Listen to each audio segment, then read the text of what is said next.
آج social media کے ذریعے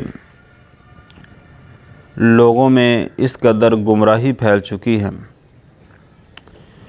جو بھی من گھڑت واقعات کو روایت سنتے ہیں لوگ اس پر عمل کرنا شروع کر دیتے ہیں۔ کوئی جانچ پڑتال نہیں ہے، کیا یہ واقعہ، کیا یہ حدیث نبی کریم صلی اللہ علیہ وسلم سے صحیح سند سے ثابت ہے کہ نہیں۔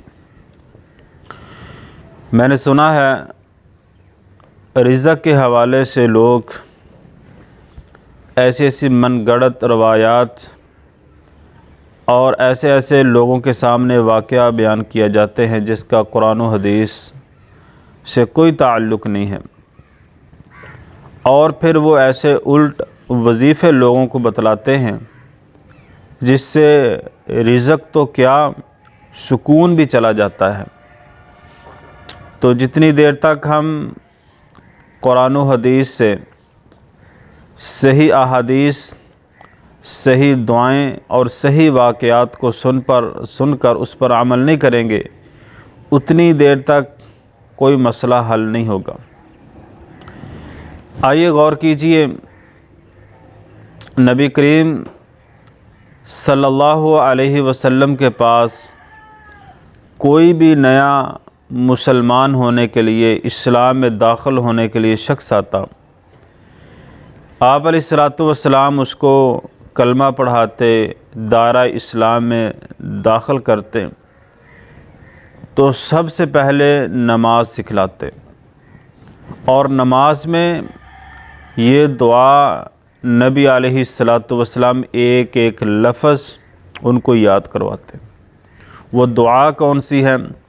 اگر اس دعا کو پڑھا جائے، اس دعا پر ہمیشگی کی جائے، اللہ رب العالمین رزق کے سارے مسائل حل فرما دیتے ہیں۔ وہ دعا کون سی ہے؟ وہ دعا پڑھنی کہاں ہے؟ وہ دعا 2 سجدوں کے درمیان پڑھنی ہے۔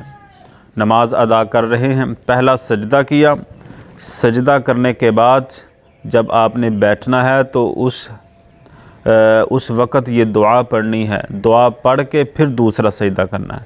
وہ دعا یہ ہے، اللہم اغفر لی وارحمنی واہدنی وعافنی وارزقنی۔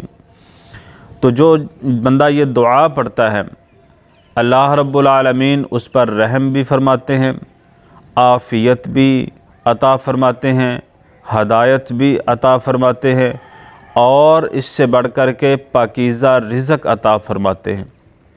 تو یہ روایت صحیح مسلم میں موجود ہے۔ محترم ناظرین کرام، کوئی بھی عمل، کوئی بھی دعا پڑھنے سے پہلے یہ جانچ پڑتال ضروری ہے، کیا یہ دعا، یہ حدیث، یہ واقعہ نبی کریم صلی اللہ علیہ وسلم سے ثابت ہے کہ نہیں۔